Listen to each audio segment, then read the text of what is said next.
नमस्कार दोस्तों, आज मैं आप सभी के साथ पाठ एक गिल्लू के प्रश्न उत्तर शेयर करूंगा। इस पाठ में लेखिका ने गिलहरी के एक ऐसे छोटे बच्चे के लघु जीवन तथा उसकी प्यारी गतिविधियों का मार्मिक अंकन किया है, जिसे उन्होंने घायल अवस्था में पाया था। तो चलिए दोस्तों, प्रश्न उत्तर से शुरुआत करते हैं। पहला प्रश्न, सो जूही में लगी पीली कली को देख लेखिका के मन में कौन सा विचार उमड़ने लगा? उत्तर, सोन जूही में लगी पीली कली को देख लेखिका महादेवी वर्मा के मन में गिलहरी के उस छोटे बच्चे का स्मरण हो आया जो उस बेल की गहरी हरियाली में बैठता था और लेखिका के निकट पहुंचने पर उसके कंधे पर कूदकर उसे चौंका देता था। उस समय वह कली खोजती थी, पर आज उस छोटे प्राणी को खोजती है। उसके मन में यह भी विचार आता है कि स्वर्णिम कली के बहाने शायद वही नन्हा जीव उसे चौंकाने ऊपर आ गया है। प्रश्न 2, पाठ के आधार पर कोए को एक साथ समादृत और अनादृत प्राणी क्यों कहा गया है? उत्तर, गिल्लू पाठ के आधार पर कोए को एक साथ समादृत और अनादृत प्राणी कहा गया है। समादृत इसलिए कहा गया है क्योंकि यह माना जाता है कि श्राद्ध पक्ष में हमारे पूर्वज हमसे कुछ पाने के लिए कोए के रूप में प्रकट होते हैं। वे अपनी कर्कश आवाज से हमारे किसी प्रिय के आने का भी संदेश देते हैं। साथ ही अनादृत इसलिए कहा गया है क्योंकि हम कोई को दुष्ट प्राणी मानते हैं और उसकी कांव कांव को अपमानजनक शब्दों के लिए प्रयुक्त करते हैं। प्रश्न 3, गिलहरी के घायल बच्चे का उपचार किस प्रकार किया गया? उत्तर, गिलहरी के घायल बच्चे का उपचार करते हुए लेखिका महादेवी वर्मा ने उसके घावों से बहते रक्त को रुई से पोंछकर पेनिसिलिन का मरहम लगाया तथा उसे रुई की पतली बत्ती से दूध पिलाने का प्रयास किया गया। प्रश्न 4, लेखिका का ध्यान आकर्षित करने के लिए गिल्लू क्या करता था? उत्तर, लेखिका महादेवी वर्मा का ध्यान आकर्षित करने के लिए गिल्लू एक बहुत अच्छा उपाय खोज लिया था। वह लेखिका के पैर तक आकर जल्दी से पर्दे पर चढ़ जाता और फिर तेजी से नीचे उतरता।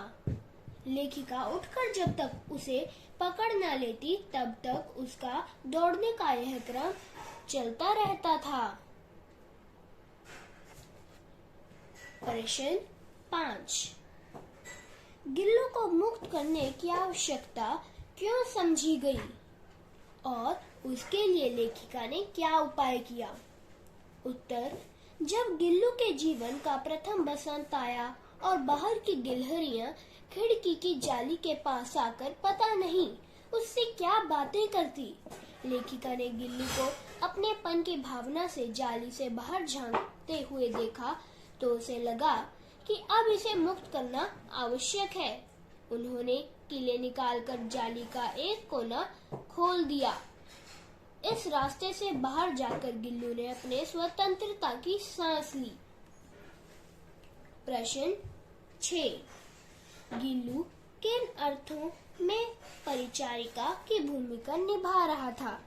उत्तर, जब लेखिका महादेवी वर्मा अस्वस्थ थी तब गिल्लू तकिए पर सिरहाने बैठकर अपने नन्हे नन्हे पंजों से उसके सिर और बालों को धीरे धीरे इस तरह सहलाता रहता था कि उसके हटने पर परिचारिका के हटने के समान महसूस होता था। प्रश्न 7, गिल्लू की किन चेष्टाओं से यह आभास मिलने लगा था कि अब उसका अंत समय समीप है? उत्तर, सामान्यतः गिलहरी का जीवन 2 वर्ष का माना जाता है। जब गिल्लू का जीवन यात्रा का अंत आया तो उसने दिन भर कुछ भी नहीं खाया और वह बाहर भी घूमने नहीं गया। मृत्यु के दुख में भी वह अपने झूले से नीचे उतरा और लेखिका के बिस्तर पर आकर उसकी उंगली पकड़कर चिपक गया।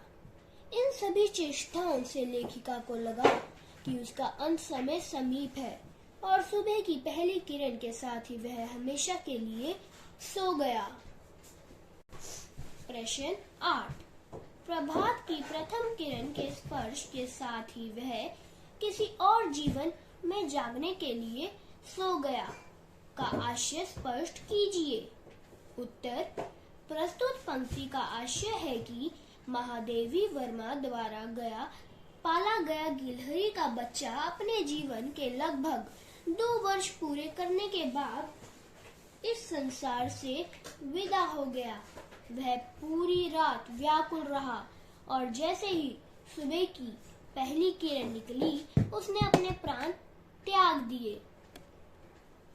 ऐसी मान्यता है कि जिसका जन्म हुआ है उसकी मृत्यु निश्चित है और मृत्यु के बाद वह पुनः जन्म लेता है। प्रश्न 9।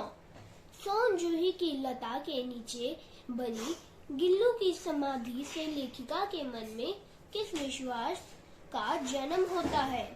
उत्तर। सोन जूही की लता के नीचे बनी गिल्लू की समाधि से लेखिका के मन में यह विश्वास जन्म लेता है कि गिलहरी का वह बच्चा बसंत के दिनों में जूही के पीले रंग के फूल में खिल उठेगा।